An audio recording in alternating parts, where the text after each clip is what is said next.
Hi everyone, my name is Dylan Levitt, and today my presentation is going to be on ableism.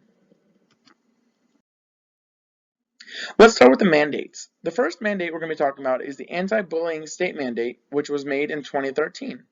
It includes bullying and harassment, which are prohibited. And the next one's going to be Every Student Succeeds Act, or the ESSA, signed by President Obama on December 10, 2015, and represents good news for our nation's schools. This bipartisan measure reauthorizes the 50-year-old Elementary and Secondary Education Act. Okay, and that is our mandates. Our grade level and subject area, it's going to be second grade, and the subject area will be social studies, and our lesson duration will be for 1 week. All right, our contemporary issue. The contemporary issue is that the people with different types of disabilities are being discriminated against, not only in the classroom, but also in the real world situations.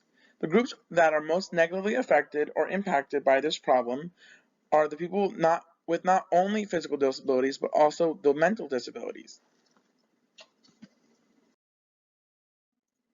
Our learning/lesson objective. Students will be able to understand what the types of disabilities are and how they affect those with them in the classroom.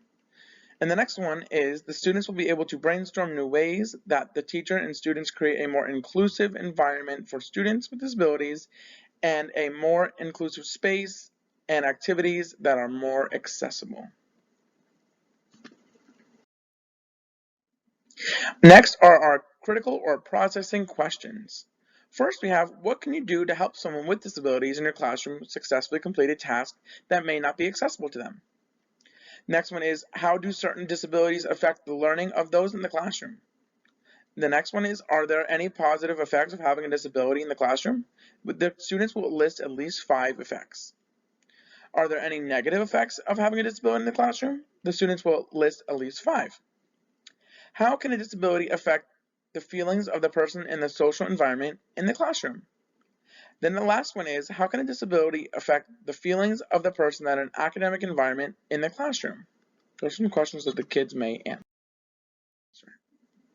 Okay, our next slide is going to be our lesson starter. So here in the top right, you can see a picture of a lady with a cane, and she's yelling at the person with the walker. We don't know why, but we're going to assume that she's yelling at him maybe because he's too slow, or maybe he's in her way. So this lesson will be my lesson starter. This will be my lesson starter, and I will explain to the students that the lady is most likely yelling at the man because he has a disability and needs a walker to help him walk, and he may be moving too slowly for her, but that does not make it right to yell at somebody with a disability.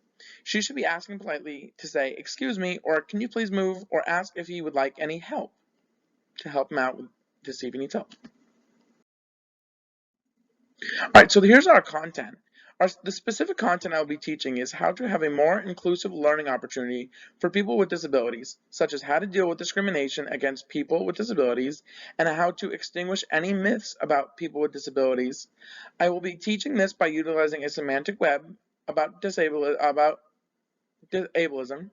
with the topic being ableism in the center of the web. Students will brainstorm 2 things that have to deal with more inclusive classroom and what discriminations people with disabilities have to go through and how to fix those discriminations so that we do not discriminate in the classroom. I will be using a YouTube video to activate prior knowledge and activate background knowledge about what discrimination is and how it can affect somebody. In the video, everyone is a circle, and then we have one character who is a square, and they show many examples of what the square cannot do that the circles can do, since the circle, is round and the square has corners.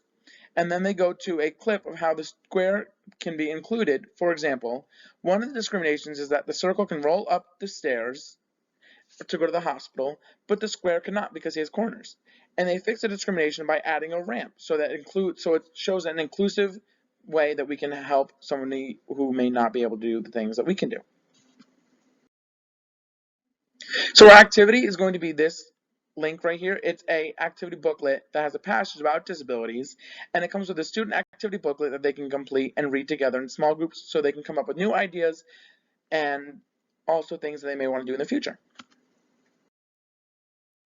And our assessment.